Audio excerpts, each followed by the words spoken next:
नमस्कार, फिर से आप सभी का स्वागत है घर से पढ़ो और पढ़ाओ अभियान में। Let's start tenses which is called in Hindi काल फॉर प्रैक्टिस पार्ट एफ। इससे पहले हम part A B C D and E detail में डिस्कस कर चुके हैं रिलेटेड टू टेंसेज। उनको ध्यान से आपने वॉच करना है ताकि आपको पार्ट एफ में बहुत अच्छी जानकारी अच्छी तरह से मिल सके। हमने पार्ट ए एंड बी में रिलेटेड टू इंडेफिनिट डिस्कस किया। कंटिन्यूस में पार्ट कंटिन्यूस से रिलेटेड पार्ट सी में और डी में हमने परफेक्ट से रिलेटेड परफेक्ट कंटिन्यूस से रिलेटेड हमने पार्ट ई में डिस्कस किया डिटेल में, और कंपैरिजन करते हुए तीनों टेंसेस का present tense, past tense and future tense, तीनों का हम कंपैरिजन करते करते आगे बढ़ रहे हैं। हमने एक एक पार्ट को part A B C D and E में डिस्कस किया। अब हम इकट्ठे पार्ट एफ में इंडेफिनिट एंड कंटिन्यूअस दोनों सब कैटेगरी को हम दोनों सब कैटेगरी को ले रहे हैं, इंडेफिनिट या कंटिन्यूअस को। 3 सब category related to 3 tenses present, past and future, and 3 subcategory related to continuous, present continuous, past continuous and future continuous। ठीक है, लेट्स स्टार्ट। तो आपने ध्यान से देखना है कि इसमें इंडेफिनिट से रिलेटेड भी सेंटेंस मिलेंगे हमें और कंटिन्यूअस से रिलेटेड भी। इंडेफिनिट कार्य होता है, कार्य हुआ, कार्य होगा। कंटिन्यूस में कार्य हो रहा है, हो रहा था या हो रहा होगा, यानी कंटिन्यू है। ये डिफरेंस है, ठीक है। और हमने एक ही प्रकार का सेंटेंस, यानी वह स्कूल जाती है, वह स्कूल गई, वह स्कूल जा रही है, यानी एक प्रकार की ही वर्ब से रिलेटेड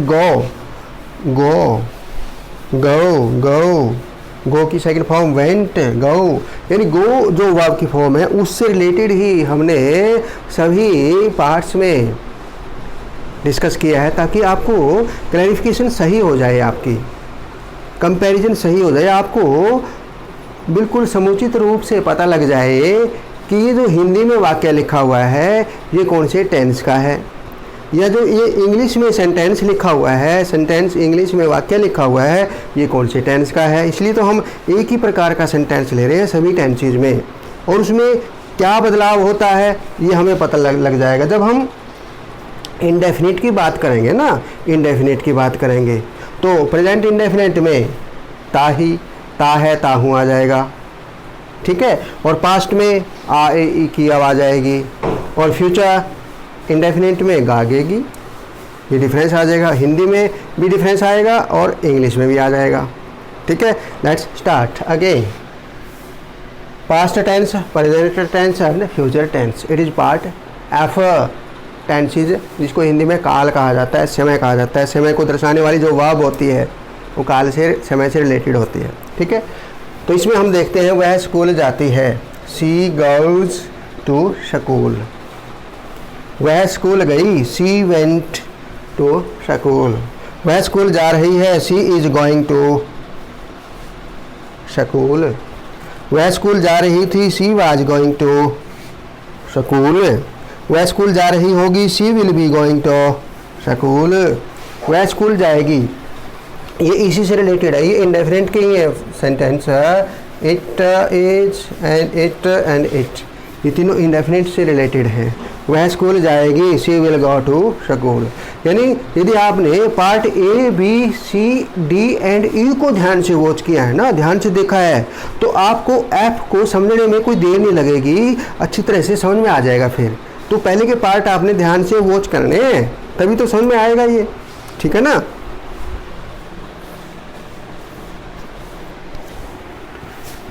तो जैसा कि हम देख रहे हैं प्रेजेंट इंडेफिनिट, प्रेजेंट इंडेफिनिट की जब हम बात करते हैं, ता है, ती है, ता हूँ, ते हैं आता है, तो हम इसमें फर्स्ट फॉर्म लगाते हैं, ठीक है। जब सब्जेक्ट थर्ड पर्सन, ठीक है ना, एक वचन यानी सिंगुलर हो, ही, सी, इट या कोई सिंगल नेम है किसी का, तो यहाँ फर्स्ट फॉर्म के साथ एस या ओ, एस या ई एस लग जाता है। और एस कहाँ लगता है, ई एस कहाँ लगता है, ये हम पार्ट ए और बी में डिटेल में डिस्कस कर चुके हैं। तो आपने पार्ट ए और बी को ध्यान से देखना है ताकि आपको प्रेजेंट इंडेफिनिट में ये पता चल जाए कि फर्स्ट फॉर्म के साथ एस कहाँ आता है और ई एस कहाँ आता है और कब आता है, क्यों आता है, ठीक है। ध्यान से वॉच करना है। तो हमने, क्योंकि ये थर्ड पर्सन सिंगुलर है, इसलिए फर्स्ट फॉर्म के साथ हमने क्या लगा दिया, ई एस लगा दिया। तो गो के साथ ई एस लग के क्या बन गया, गोज, गोज। यदि यहाँ सी की जगह आई होता, आई, मैं स्कूल जाता हूँ, फिर क्या होता, I go to school, I go to school. कई बच्चे जो ये है ना, इस है को देख करके इज एम आर लगा देते हैं कई बार, प्रेजेंट इंडेफिनिट। कई बच्चे लगा देते हैं, भाई है लगा हुआ था जी इसलिए मैंने इज लगा दिया। नहीं, इसमें केवल सब्जेक्ट के बाद फर्स्ट फॉर्म आएगी। इज एम आर तो रही है, यदि है से पहले रही आ जाए, है से पहले रही आ जाए, रहा या रहे आ जाए, फिर लगाएंगे इज एम आर, तो हेल्पिंग वर्ब के रूप में। यानी प्रेजेंट इंडेफिनिट में हम इज एम आर का प्रयोग नहीं करेंगे, बल्कि सब्जेक्ट के तुरंत बाद क्या करेंगे, हम फर्स्ट फॉर्म लगा देंगे प्रेजेंट इंडेफिनिट में। और थर्ड पर्सन सिंगुलर के साथ फर्स्ट फॉर्म के साथ एस या ई एस लगा देंगे। यदि यहाँ दे आ जाए, वे स्कूल जाते हैं, दे गो टू स्कूल। ये अफर्मेटिव के सेंटेंस की हम बात कर रहे हैं। और जब इसको नेगेटिव में लिखेंगे, नकारात्मक में, सी गोज टू स्कूल को वह स्कूल जाती है, फिर हो जाएगा वह स्कूल नहीं जाती है। फिर क्या हो जाएगा, she does not go to school. फिर गोज नहीं आएगा, क्यों, क्योंकि डू के साथ ही हमने ई एस लगा दिया और वहाँ डज बन गया, she does not go to school हो जाएगा फिर, ठीक है। नेक्स्ट, वह स्कूल गई, पास्ट इंडेफिनिट है, इसमें सेकंड फॉर्म आती है। पास्ट इंडेफिनिट पहले हम कर चुके हैं पार्ट ए और बी में, डिटेल में कर चुके हैं, उसको ध्यान से देखना आपको, इसमें भी समझने में फिर आनंद आएगा, ठीक है। वह स्कूल गई, वेंट लगा दिया हमने, इसमें फर्स्ट फॉर्म जाती है, फर्स्ट फॉर्म लगा दी, ठीक है। वह स्कूल गई, सी वेंट टू स्कूल। इसमें सब्जेक्ट कोई भी हो, ठीक है, सबके साथ सेकंड फॉर्म ही आएगी। इसमें कोई ई एस या एस लगाने का कोई चक्कर ही नहीं है पास्ट में, तो इसमें सेकंड फॉर्म कर देंगे हम। वे स्कूल गए, दे वेंट टू स्कूल। मैं स्कूल गया, आई वेंट टू स्कूल। वह हम स्कूल गए, वी वेंट टू स्कूल। और जब नेगेटिव में लिखेंगे हम इसको, नेगेटिव में वह स्कूल गई, वह स्कूल नहीं गई, फिर क्या हो जाएगा, सी डिड नॉट। देखो उसमें तो डज नॉट लगाया था हमने, उसमें डज नॉट या डू नॉट आएगा, she does not go to school. यदि यहाँ आई होता सब्जेक्ट है, फिर होता I do not go to school, I do not go to school, they do not go to school, we do not go to school, you do not go to school. यानी third person singular के साथ तो does not आएगा और बाकी सब के साथ आई के साथ या यू या वी या दे के साथ डू नॉट आ जाएगा और थर्ड पर्सन सिंगुलर के साथ डज नॉट आ जाएगा। और इसमें सब के साथ डिड नॉट आएगा नेगेटिव में, पास्ट इंडेफिनिट में। यानी इंडेफिनिट को हम सिंपल टेंस भी कहते हैं, सिंपल प्रेजेंट या सिंपल पास्ट। तो सिंपल पास्ट अर्थात प्रेजेंट अर्थात पास्ट इंडेफिनिट में हम क्या लगाएंगे, सेकंड फॉर्म लगा देंगे, सी वेंट टू स्कूल। वह स्कूल गई, जाती है नहीं, वह गई, चली गई, बीती हुई बात हो गई, बीता हुआ समय, पास्ट, ठीक है। और नेगेटिव में जब नेगेटिव करेंगे तो इसमें हम इस वर्ब से पहले क्या लगाएंगे, सब्जेक्ट के बाद did not, D I D, did N O T, not, did not या डिडंट, जो शॉर्ट फॉर्म होती है डिड नॉट की, डिडंट होती है, डिडंट, उसमें ओ नहीं लगता, D I D N apostrophe फेन टी लग जाता है उसमें, ये हम पहले सीख चुके हैं, ठीक है। तो नेगेटिव में क्या आ जाएगा, सी डिड नॉट। फिर यहाँ वेंट नहीं आएगा, फिर फर्स्ट फॉर्म आएगी गो। ये ध्यान रखना आपने, कभी कोई फिर भी सेकंड फॉर्म कर दे, she did not go to school. वह स्कूल जा रही है, she is going to school. Is आ गया, आई होता तो एम, और यू या प्लूरल होता वी या दे, फिर आर आ जाता। ये हम पहले सीख चुके हैं, इसमें तो हम केवल रिवीजन कर रहे हैं।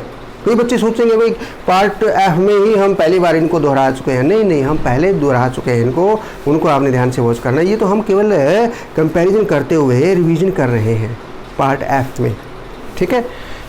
वह स्कूल जा रही थी, she was going to school, इसमें वाज आ गया, ठीक है। यदि यहाँ प्लूरल आ जाए या यू आ जाए, यू सिंगुलर में भी आता है प्लूरल में भी आता है, उसके साथ वर आएगा, आई के साथ वाज आएगा, वी या दे या बहुवचन कोई भी है, बॉयज गर्ल्स है जैसे, उनके साथ वर आएगा। She was going to school, वे स्कूल जा रहे थे, they were going to school, फिर वर आ जाएगा, ठीक है। वह स्कूल जा रही है, she is going to school, इसमें इज एम आर आएगा। प्रेजेंट कंटिन्यूस में इज एम आर, और पास्ट कंटिन्यूस में वाज या वर, ठीक है। और जब हम इनको इसी प्रकार आगे देखते हैं, वह स्कूल जा रही होगी,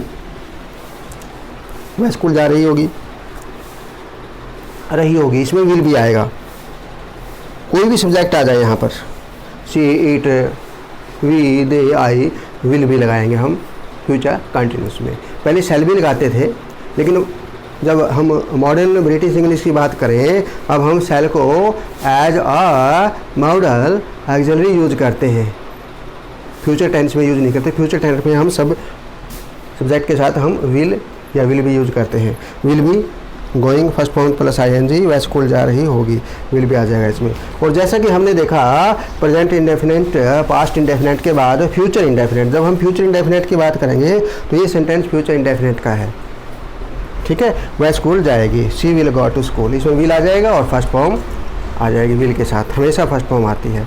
और जब इसको नेगेटिव लिखेंगे तो शी विल नॉट गो, वह स्कूल नहीं जाएगी, फिर आ जाएगा she will not go to school, she will not go to school आ जाएगा। तो आपने कंपैरिजन करते हुए ध्यान से देखा होगा, यानी पहले जो पार्ट्स हमने किए हैं ए बी सी डी ई, इनमें हमने एक एक पार्ट्स को ले लिया था, इंडेफिनिट को ले लिया कंपैरिजन करते हुए तीनों टेंसेज की, फिर हमने कंटिन्यूस को तीनों टेंसेज की कंटिन्यूस सेंटेंसेज से रिलेटेड हमने कंपैरिजन किया, डिस्कस किया। फिर हमने परफेक्ट को ले लिया, सभी तीनों टेंसेज के परफेक्ट को, फिर हमने परफेक्ट कंटिन्यूस से रिलेटेड ले लिया नेक्स्ट पार्ट में। और अब हम जो एफ पार्ट है ये, इसमें दो पार्ट ले रहे हैं, यानी इसमें इंडेफिनिट और कंटिन्यूस दोनों को साथ में ले लिया और तीनों टेंसेज के दोनों पार्ट्स को हम डिस्कस यहाँ कर रहे हैं, ठीक है ना। जब हम बात इंट्रोगेटिव की करेंगे, क्या करेंगे इंट्रोगेटिव की, तो इसमें क्या चेंज आ जाएगा ये सीख लेना हमने। जैसे ये है शी गोज टू स्कूल, मान लो इसमें ये आ जाए क्या वह स्कूल जाती है, मान लो आपको कहीं ये लिखा मिल जाए क्या वह स्कूल जाती है, ये जो आपने लिख दिया वह स्कूल जाती है, शी गोज टू स्कूल, ये तो क्लियर है, ये समझ में आ गया सभी को।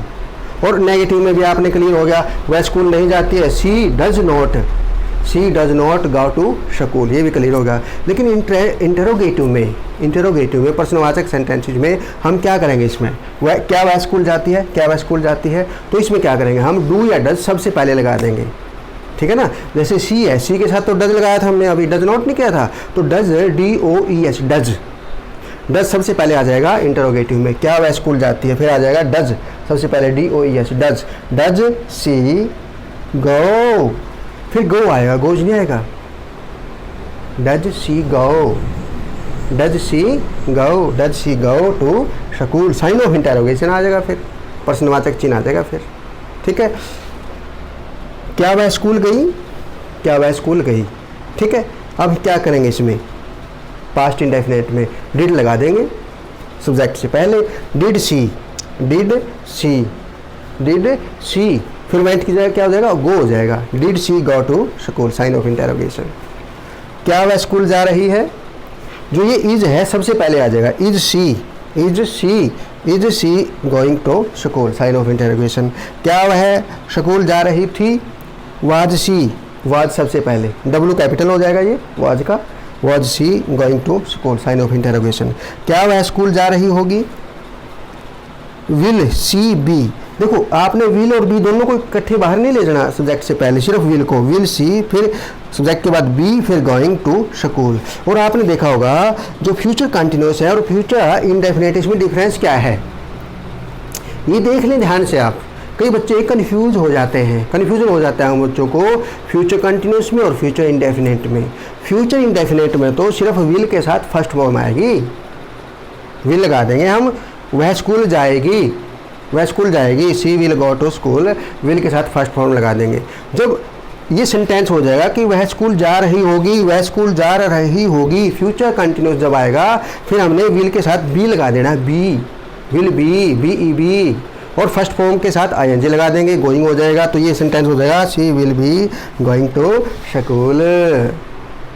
और जब फ्यूचर इंडेफिनेट को नेगेटिव में कैसे बदलेंगे हम इसको, वह स्कूल नहीं जाएगी, she will not go to school, और इंटरोगेटिव में विल सबसे पहले आ जाएगा, will she go to school, sign of interrogation. तो इस प्रकार आपने देखा कि किस प्रकार हम इंडेफिनेट को और कंटिन्यूस को यदि कंपैरिजन के रूप में डिस्कस करते हैं तो हमें और ज़्यादा हमारी तैयारी होती है और हमें ज़्यादा क्लियर हो जाती है, ये डिफरेंसेस के बारे में क्लियरेंस हो जाती है, हम क्लियर कर लेते हैं हर बात को, ठीक है ना। तो इस प्रकार आपने देखा कि पार्ट एफ में हमने प्रेजेंट इंडेफिनिट जिसमें फर्स्ट फॉर्म लगती है, पास्ट इंडेफिनिट जिसमें सेकंड फॉर्म लगती है, फ्यूचर इंडेफिनिट जिसमें विल के साथ फर्स्ट फॉर्म लगती है, और कंटिन्यूस में हमने देखा प्रेजेंट कंटिन्यूस में जिसमें इज एम आर लगता है, इज किसके साथ, एम किसके साथ, आर किसके साथ, ये हम पहले डिस्कस कर चुके हैं सबके बारे में, सबको बता चुके हैं ये बात।